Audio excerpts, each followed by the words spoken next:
नमस्कार श्रोते हो. साहित्य पंढरी या कथाकथन चॅनलवर तुम्हा सगळ्यांचं मनापासून स्वागत. श्रोते हो, काकडे लिखित फिरंगी या कादंबरीत आपण काल पाहिलं की शिवाची बालमैत्रीण बायजाबा त्याला भेटायला आली. त्याच्या आईचा निरोप घेऊन ती आली होती. पण तिला बघता शिवाला त्या दोघांचं बालपण आठवलं. ते कसे एकत्र खेळत होते, मोठे होत होते, ते त्याला आठवलं. आता पुढे काय घडतं या कादंबरीत आणि शिवा आणि बायजाबाच्या बालपणातल्या अजून काही गमती जमती आज ऐकूयात आजच्या भागात. बायजाबाचं 13वं संपलं, 14वं वर्ष संपलं. बघता बघता ती 16 वर्षांची झाली. तिच्या शरीरात कितीतरी बदल झाला होता. तिची चोळी दंडात दाटायला लागली होती. नऊवारी साडीची मागची पट्टी नागिणीगत सळसळ करायला लागली. चोळी दंडात घट्ट व्हायला लागली. तिच्या नजरेतले भाव वाढले. गालावर लाल गुलाबी सफरचंदाची रंगसंगती दिसायला लागली. ओठाला डाळिंबाचं दाणं पिंजल्यागत दिसायला लागली.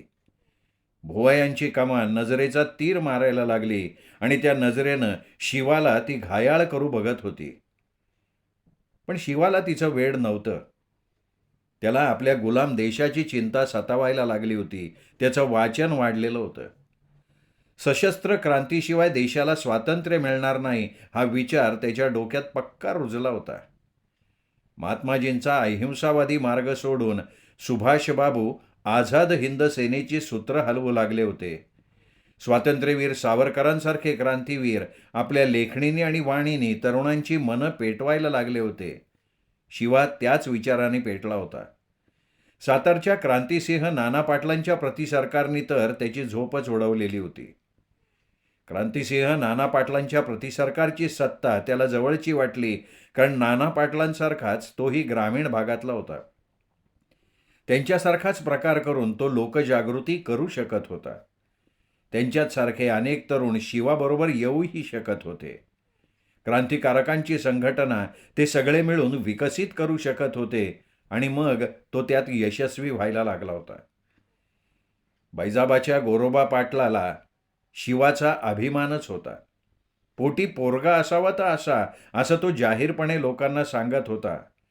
त्यांनी आपला पाठिंबा शिवानी निर्माण केलेल्या क्रांतिकारक संघटनेला दिलाही होता. शिवाला त्यांनीच पहिल्यांदा 5,000ची मदत गावातून गोळा करून दिली. गोरोबा पाटलाचा आदर्श मग बाकीची गावं घ्यायला लागली. शिवा जिंदाबाद, प्रतिसरकार जिंदाबाद घोषणा गावागावातून ऐकू यायला लागल्या. दिवाळीचा मोका साधून फिरंगी मिलिटरीत सुभेदार असणारा भजन्या रजेवर आलेला होता. भजन्याला आपल्या सुभेदारीचा अभिमान. गावची सुभेदारी त्याच्याकडे नव्हती किंवा गावात त्याच्याकडे जमीनदारीही नव्हती. 2 बिघा जमिनीचा मालक, तेही बापजाद्यांकडनं आलेली. भजन्या आपल्या बापासारखा मिजाजखोर होता. भजन्याचा बाप नरसो कोर्ट कचेरीवाला. 2 बिघा जमिनीच्या शेजारच्या मधल्या बांधाच्या लिंब बाभळीवर त्याचं लक्ष. बांधावरच्या बाभळी लिंब हे सामायिक असतात.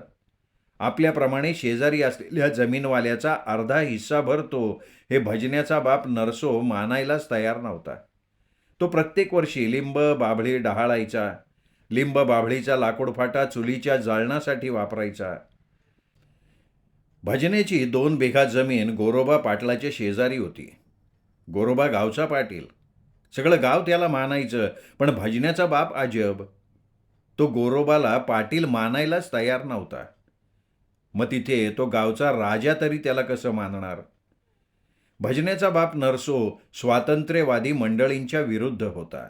तो त्यांच्या हालचालींना तुच्छ लेखत होता. ज्यांचा सूर्य कधी मावळत नाही अशा फिरंगी सरकारविरुद्ध आपल्या देशातले हिंसावादी, अहिंसावादी लोक काहीही करू शकणार नाहीत हे तो गावात बोलत होता. देशाचं स्वातंत्र्य अहिंसावादी मार्गानं का हिंसावादी मार्गानं? त्यातच जिथे आपल्या देशी पुढाऱ्यात मेळ बसत नाही ते देशभक्त देशाला स्वातंत्र्य मिळवून देण्याच्या ऐवजी देशाचं स्वातंत्र्य खूप दूर ठेवतील.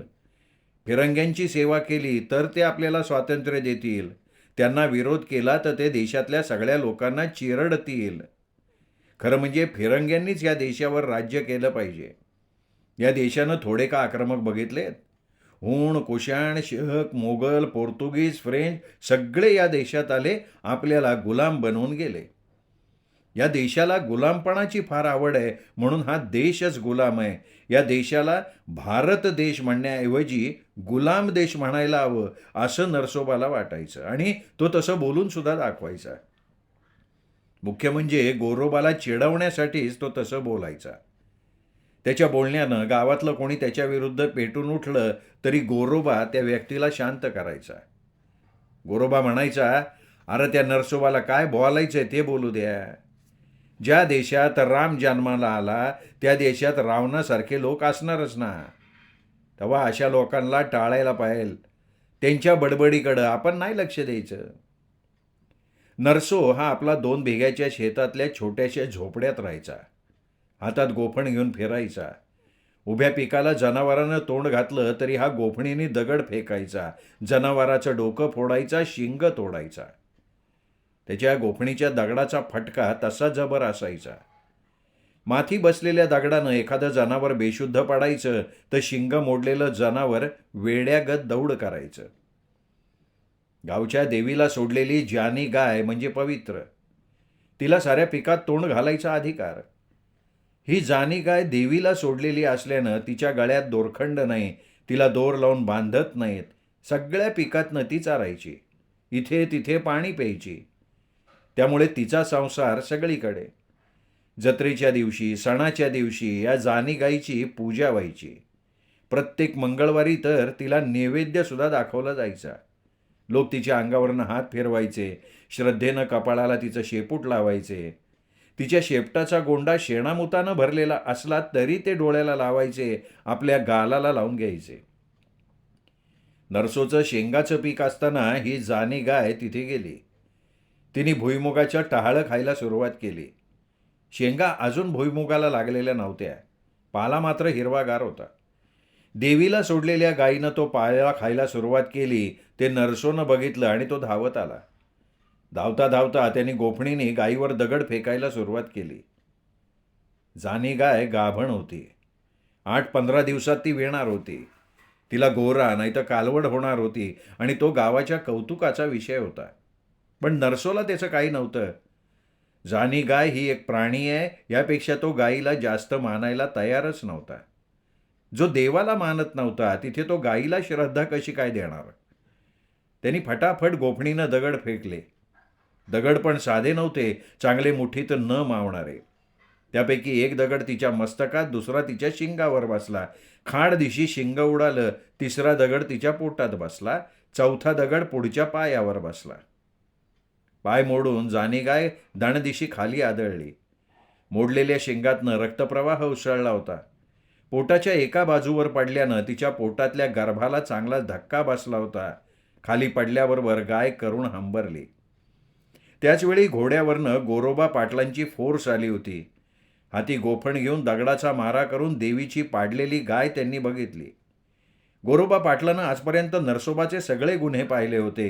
प्रत्येक वेळी तो त्याला समज देत होता, समजून सांगत होता, पण तो काही ऐकत नव्हता. आत्ताचा प्रसंग त्याला समज देण्याच्या पलीकडचा होता. देवीची गाभण गाय, एक शिंग, एक पाय मोडून पडली होती. त्यात तिच्या पोटात दगड बसलेला. तिने पाय लांबवले होते. गर्भिणी गायीचा रक्तस्राव सुरू झाला होता. हां हां म्हणता तिथे गाव गोळा झालं. गायीचं शिंग मोडल्यानं सारं मस्तक आणि तोंड रक्तानं माखलं. पोटात दगड बसलेला. एका बाजूनं पोटावर आदळली, त्यामुळे पोटातल्या गर्भाला दणका बसलेला. शेपटाखालनं रक्त खूप जायला लागलं.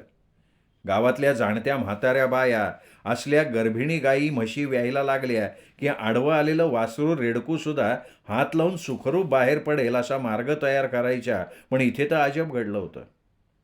देवीच्या गायीला व्यायला अजून वेळ होता त्याआधीच हा प्रकार. तिला पाणी पाजण्यासाठी हंडे कळशा आल्या, पण तिच्या तोंडात पाणी पडण्याआधी तिची जीभ बाहेर पडली. गायीने डोळे मिटलेले होते. नरसूने 2 अशराफ जीवांचा बळी घेतला होता. गोरोबाचा संयम ढळला. त्यांनी सरळ पाठीशी लावलेली बंदूक काढली आणि एकाच गोळीत नरसोला उडवलं. छाती धरून नरसो खाली पडला. त्याला तीच शिक्षा योग्य होती. गावाला तो नकोसाच झाला होता. गावाला गोरोबानं नरसोला दिलेली शिक्षा मान्य होती, पण कायद्याच्या भाषेत मात्र तो गुन्हेगार होता. अरे गोरोबा, गोरोबा तू फरार हो. तू आहे ना, तू क्रांतिकारकांच्या टोळीत सामील हो. म्हणजे फिरंगी सरकार तुला अटक नाही करणार. मला फिरंगी सरकार का अटक करल? मी न्यायासाठी नरसूला उडवलाय. गोरोबा बोलला आणि स्वतःच पोलीस अंमलदाराच्या पोलीस ठाण्यात हजर झाला. त्याने जे काही घडलं ते सगळं सांगितलं. What? You shoot Narso? But why? Police अंमलदार भडकला होता. हे बघा, त्याने आमच्या गावची देवीची गाय मारून टाकली. ती गाय गाभण होती. म्हणजे त्यांनी गायीबरोबर वासरू बी मारलं का नाही? Then what? तू काय आमच्या माणसाला शूट केलं का? तुमचा माणूस म्हणजे? Yes, Narso is our man. He is Bhajanya's father, Subedar Bhajanya. Subedar Bhajanya is our company's servant. So Narso is our man. पण त्याने आमच्या गावच्या देवीची गाय मारली ना, गाभण गाय. Now you are under arrest. Police अंमलदारानं गोरोबा पाटलाच्या डोळ्यापुढे बेड्या दाखवल्या. गोरोबा पाटलानं आपली बंदूक सरळ केली. गोळी झाडणार तर त्याला दोन्ही बाजूनी धरण्यात आलं. गोरोबावर रितसर खटला भरला गेला. त्यांनी कोर्टात आपली बाजू पहिली मांडली. मुक्या गाभण गाईला क्रूरपणे ठार मारणाऱ्याला आपण शूट केलं हे त्यांनी मान्य केलं. पण आपला त्यामागचा उद्देश लक्षात घेत अशी त्यांनी कोर्टाला विनंती केली. पण ते कोर्ट फिरंगी कोर्ट. कोर्टाने त्याला खुनी म्हणून शिक्षा दिली. फाशीच्या ऐवजी त्याच्यापुढे कोर्टाने त्याला जन्मठेप दिली. त्याच खुनी बापाची बाईजाबा लेक होती. अगं बाईजाबा, पण काय झालं काय माझ्या आईला? शिवा तिला बोलता झाला. अरे त्या भजनेनं तुझ्या घराला आग लावली. म्हातारी भाजली की त्याच्यात. जब्बर भाजली म्हणून मी सांगावा घेऊन धावत आली. का? घराला का आग लावली माझ्या भजनानं? मी काय त्याचं घोडं मारलं होतं? हे बघ शिवा, आता वेळ घालवू नको. म्हातारीला वाचवायचं बघ. आटो बिगेनं. तू चल पुढे, मी आलो. बाईजाबा अशी जाणारी नव्हती. तिने सरळ त्याचा हात धरला. त्याच्या घोड्याकडे तिने त्याला ओढत नेला आणि म्हणाली, बैस घोड्याव, मी हाय बरोबर. माझ्या हातात पण बंदूक आहे बघ. माझ्या बापाची बंदूक आहे. याच बंदुकीने त्यांनी त्या नरशाला उडवलं होतं. आता ही बंदूक आहे ना, मी चालवती.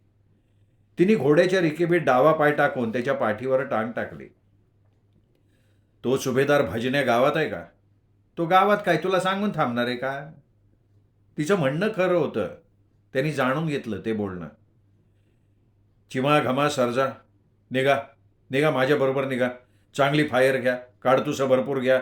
त्या सुभेदार भजन्याला इंगा दाखवायचाच आता. शिवा असं काही निर्णायक बोलला की तो दम घेणार नव्हता. त्याला भजन्याचा मुडदाच पाडायचा होता. अरे शिवा, तुला आराम करायला पाहिजे. कालपासनं किती मैलाची दौड केली तू. तू किती थकलाय, कळतंय का तुला? अरे तिकडे माझी आई जळतीये, तिची आग विझवायला हवी आहे. शिवा बोलला. त्याने घोड्याला टाच मारली. त्याच्यापुढे बैजाबाचा घोडा होता. त्याच्या शेपटाचा कुच्चा वाऱ्यावर फुलारला होता. त्याचे पाय जमिनीवर ठरत नव्हते. बैजाबा घोडदौडीत चांगलीच तयार होती. किनाऱ्याच्या तटावरूनही घोडा फेकण्याचं झाशीच्या राणीचं कौशल्य होतं तिच्याकडे. तिचे मोकळे केस वाऱ्यावर उधळत होते. डोईवरचा पदर काढून तिने आपल्या उभार छातीवरून तो कमरेला खोचून टाकला होता. लेण्याद्री जंगलपट्टीनं शिरोलीचं अंतर तसं काही फार नव्हतं. मध्ये कुकडी आली, ती ओलांडली की पलीकडे शिरोली. आपल्या गावात येऊन आपलं घर त्या बदमाश भजन्यानं जाळलं. कारण काय? काय मोगलाई एक काय? सुभेदार झालेला भजन्या बापाचा खुनाचा बदला घ्यायला आला असणार, पण तो बदला तरी कोणाविरुद्ध घेणार? ज्याच्या विरुद्ध त्यांनी बदला घ्यायचा तो गोरोबा पाटील तर गाजाआड होता. चांगली जन्मठेपीची शिक्षा झाली होती त्याला. त्याची आता कशाला सुटका होतीये? त्यांनी सूड उगवायचा तर तो बैजबावर. तिचा वाडा जाळायचा. तिच्या आईला त्यांनी जाळून टाकायचं. आपल्या घराला का त्रास? गावाच्या वेशीत घोडी शिरतात शिवाने गोंधळ ऐकला. गावात लुटालूट झाल्याचं दिसतच होतं. बाया बापड्यांच्या ओरडण्याचा विवळण्याचा आवाज ऐकू येत होता. गुरं ढोरं मोकळी केलेली दिसत होती. गावात ती उधळत होती. कोंबड्यांची खुराडी खाली केलेली दिसत होती. ज्या काही कोंबड्या शिल्लक होत्या त्या जीवाच्या भीतीनं कलकलाट करत छपरावरनं उडत होत्या. जागोजागी त्यांची उडाउडी चालू होती. तुर्रेदार कोंबडे छाती काढून आपल्या तुऱ्याचा रुबाब दाखवत नव्हते. त्यांची सगळी हवाच गेली होती. शिवाच्या हातात बंदूक होती. भजन्या फिरंगी फौज घेऊन गावात असला तर आपल्या निवडक लोकांसह तो भजन्यावर तुटून पडणार होता. पण गावात सगळा गोंधळ करून भजन्या फरार झालेला दिसत होता. गावात त्यांनी भयाचं वातावरण निर्माण केलेलं होतं. पाटलाच्या वाड्याकडे तो आला तर त्या वाड्यालाच आग लावलेली. बाजूला त्याचं स्वतःचं घर. त्याला पण आग लागायला हरकत नव्हती, पण त्याला साधी आग लागलेली दिसत नव्हती. तो स्वतःच्या घरात जायच्या आधी पाटलाच्या वाड्यात गेला. वर वाड्याच्या चौकात बाईजबाची आई जळालेल्या अवस्थेत मरून पडली होती. तिचे हात पाय तोंड सगळं गंभीरपणे जळालेलं होतं. अंगावरची चोळी लुगडं जळालेलं होतं. गळ्यापासून गुडघ्यापर्यंत पांढरा कपडा टाकला होता. शिवाच्या अंगावरनं आगीची जीभ फिरली. गावाची पाटलीणबाई त्या भजनेनं जाळली. पाटीलवाडा जाळला का? कारण काय? तो असला भयानक बदला घेऊ शकत नाही. शिवा शिवा पाहिली का माझ्या वाड्याची अवस्था? तुझं घर बघ. तुझं घर कसं सुखरूप आहे. तुझी आई बी ठीक आहे, पण माझी आई ही तर मरून पडली. अरे तुला मी खोटा सांगावा दिला का तुझं घर आणि आई? म्हणजे मी तसं खोटं बोललं नसते तर तू इथं आला नसता ना. आता बघ आहे शिवा, मला न्याय पाहिजे. तुझ्या प्रति सरकारचा तू न्यायाधीश आहे ना. तू तुझ्या न्यायालयात खटला चालवतो ना. मग पकड त्या भजन्याला आणि कर उभा तुझ्या प्रति सरकारच्या न्यायालयात. पण तो हाती सापडायला पाहिजे ना. अरे तू स्वतःला मोठा झिंदाबाद म्हणून घेणारा लीडर समजतो ना. गावागावात झिंदाबाद म्हणून घेणारा लीडर समजतो ना तू स्वतःला. मग गावागावात शिवा झिंदाबाद, प्रति सरकार झिंदाबाद अशा आरोळे जे ऐकायला मिळते ते समजा झूट म्हणायचं का? हे बघ बैजू, मी स्वतःच्या नावाचा डांगोरा मिरवत नाही. लोक करतात माझ्या नावाचा जय जयकार. मग मी पण तुझ्या नावाचा जय जयकार करील. पण कधी मला तू न्याय मिळवून दिला तर. तुला न्याय मी मिळवून देतो मग तर झालं. काय न्याय देणार रे तू? तू आता त्या भजन्याचं बिग्यातलं घर जाळतो का? घर जाळून काय होणार आहे? त्याला जाळायला पाहिजे. अरे जो त्याचं घर नाही जाळू शकत तो त्याला काय जाळणार रे? म्हणजे हे बघ, दुश्मनावर सूड उगवायचा म्हणजे त्याच्या साऱ्या खुणा मिटवून टाकायच्या असतात. अगं पण त्याच्या घराला कुलूप असेल ना. कुलूप असणारं घर पेटवता येत नाही बाया, हे मी आजच ऐकायला लागले. अगं त्याच्या घराला जाळून काय मिळणार आहे सांग? मग माझं घर जाळून त्याला काय मिळालं सांग? तुझ्या आईचं प्रेत त्याला बघता आलं. त्याच्या घरात असं कोण आहे की ते जाळता येईल? आहे की त्याची म्हातारी आजी. ती घरापासून दूर अशा पाचराच्या घरात राहते. ते तरी घर जाळ की.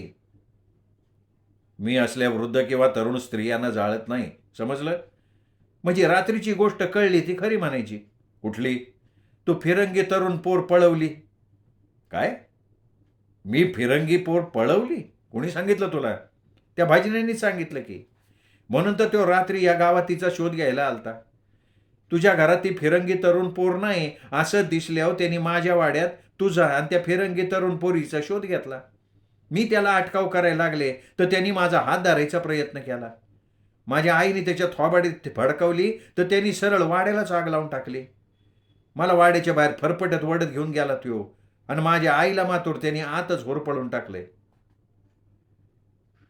बैजबाची पाटली नाही घरात जगण्यासाठी टाहू फोडत असेल आणि तो क्रूर कर्मा बैजबाचा हात धरून विकटपणे हसत असेल. शिवा, हे समद घडलंय तुझ्यामुळं. तू ती फिरंगी तरुणी हॅरी पळवली नसती तर हे झालं नसतं. आपण रामधन आणि आनंदीलालच्या लग्नाच्या वराडावर खेडघाटात दरोडा टाकला. त्यात मार्तंडानं हॅरीला पळवली.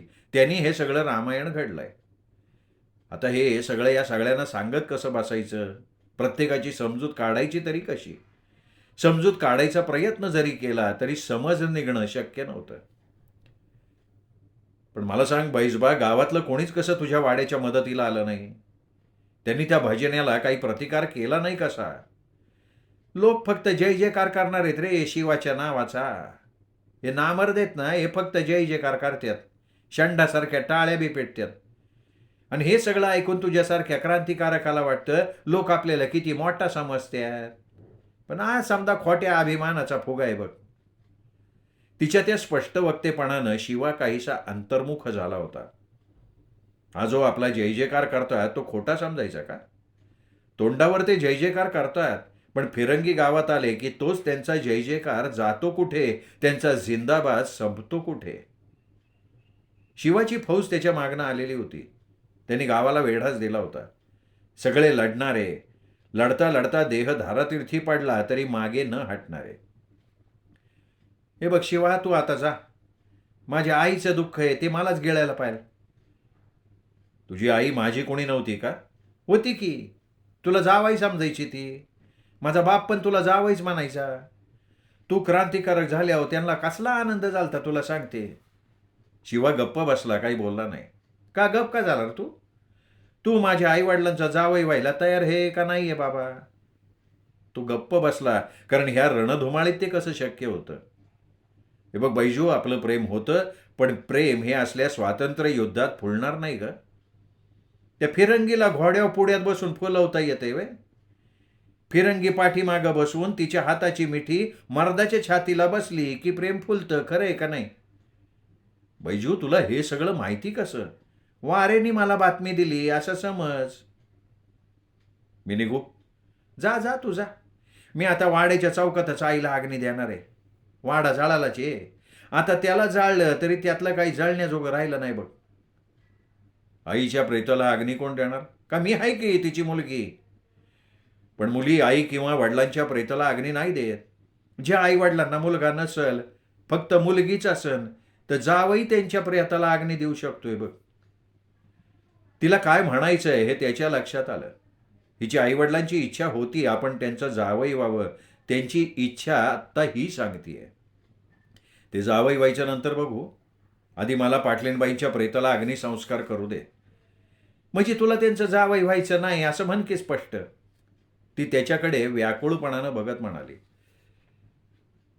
गोरोबा पाटील तुरुंगात नसते तर आता तर त्यांना काळ्या पाण्यावर पाठवायची भाषा ऐकली मी. त्यांना फार तिकडे लांब पाठवणार, म्हणजे त्यांचा शेवटही तिकडेच होणार. हा ना, माझी आई गेली, बाप बी गेले जमाचे. शिवार, तुझ्याशिवाय माझं या जगात जीवाभावाचं आहे तरी कोण? तू पहिला माझा होता, पण आता तू मोठा क्रांतिकारक झाला. तुझ्या अपेक्षा वाढल्या. तुला मी आता गावंढळ वाटत असेल नाही का? कोण गावंढळ म्हणेल तुला? मग लग्नाचं नाव का नाही काढत तू? कसं सांगू अगं तुला? काय तुझ्या प्रेमात ती हॅरी पडली का? त्या फिरंगी पोरीशी लग्न तर नाही ना करणार तू? लग्न तिच्याशी? वेडी आहेस का? मग तिच्याबरोबर रात्री एकाच घोड्यावर होता ते. शिवाच्या डोळ्यापुढे फिरंगी हॅरी उभी राहिली. तिच्या मोहात कुणीही पडावा अशी होती ती, पण ती फिरंगी होती. भारताचं स्वातंत्र्य हिरावून घेणाऱ्या शत्रुपक्षाची होती ती. त्याच्यासारख्या क्रांतिकारक नेत्यानं हॅरीशी मैत्री ठेवणं सुद्धा योग्य नव्हतं, त्यात त्याची बदनामी होती. त्याच्याविषयी क्रांतिकारकात संशय पेरणं फिरंग्यांना मग कठीण नव्हतं. ते शिवा आणि क्रांतिकारक टोळी ह्यात हॅरीवरनं अंतराय निर्माण करू शकत होते. बैजाबाईच्या आईचं प्रेत वाड्यात जाळणं काही ठीक नव्हतं, ते गावाच्या स्मशानभूमीत जाळणं ठीक. शिवानी प्रेतयात्रेची तयारी केली. गावकरी घाबरले होते. त्यांना गावावर हल्ला करताना भजन्यानं इशारा दिला होता, पाटलीणबाई जळून मेली तरी तिला कोणी वाचवण्याचा प्रयत्न करायचा नाही, तिच्या मुलीला कोणी मदत करायची नाही. जो कोणी मदत करेल त्याला झाडाला वटवागळगत उलटं टांगलं जाईल. प्रतिसरकारवाल्या क्रांतिकारकांनीच पाटलीणबाईंचं प्रेत उचललं, नदीच्या काठावर नेलं. वखारवाला भीतीमुळे लाकडं द्यायला तयार नव्हता. त्याला बंदूक दाखवताच त्यांनी वखारीतली लाकडं मोकळी केली. स्वतः त्यांनी लाकडं स्मशानात नेऊन ठेवली. लाकडाची चिता रचण्यात आली. बैजाबा आणि शिवा स्मशानात उभे होते. चितेला अग्नी द्यायला शिवा पुढे आला तेवढ्यात सर्जा घोडदौड करत आला. भजन्या फिरंगी फौज घेऊन आल्याचा त्याने इशारा दिला. त्या इशाऱ्यानं हातात अग्नी घेतलेला शिवा जराही डगमगला नाही. तो चितेकडे आला. अग्नी चितेला लावायला लागला तोच हवेत गोळीबाराच्या फैरी झाडल्या. स्मशानाभोवती फिरंगी फौजेचा वेढा पडला तर त्या गोळीबारात शिवा आणि त्याचे क्रांतिकारक मारले जाणार. शिवा शिवा शिवा, धोकाय, तुला धोकाय. बैजबानं त्याच्या हातातला अग्नी आपल्या हातात घेत म्हटलं. हे बघ बैजू, मी जावई म्हणून अग्नी देतोय पाटलीणबाईंना. अरे तू एवढं बोलला ना, ह्याच्यात लय मिळालं मला. माझ्या राजा, तुझ्या हातात ही क्रांतीची चळवळ आहे. तू हवाय ह्या देशाला, तू जा बाबा, जा लगी. बैजबानं त्याला हात हलवून निरोप दिला. शिवा आणि त्याच्या क्रांतिकारकांनी घोड्यावर उड्या घेतल्या. नारायणगडाच्या रोखानं दौड सुरू केली. नारायणगडाच्या जंगलपट्टीत लपणं चांगलं होतं. फिरंगी फौज तिकडे आली तर त्यांची तिथे जय्यत तयारी सुद्धा होती. शिवा आपला मनानं पती बनला या आनंदात बाईजबा होती. तिने आपल्या आईच्या प्रेताला अग्नी दिला. ती आता एका वीराची पत्नी होती. आता ती कोणालाही भीक घालणार नव्हती. सुभेदार भजन्या दौडत होता. त्याच्यासोबत देशी सैनिकांची फौज होती. असल्या धार्मिक कार्याला देशी फौजच बरी. धर्माचं नाव करून कोणी भांडायचा प्रसंग येणार नव्हता. त्याला शासनातले हिंदू रीतिरिवाज माहिती होते. बैजबाच्या आईच्या अंत्यसंस्काराला शिवा येईल ही त्याची अटकळ होती आणि ती खरी झाली होती. शिवा अंत्यसंस्काराला आला की सरळ स्मशानातच बेछूट गोळीबार करायचा, त्याच्या देहाच्या चिंधड्या उडवायच्या, त्याला लावलेलं 5,000चं इनाम मिळवायचं. हा हेतू भजन्यानं समोर ठेवला होता.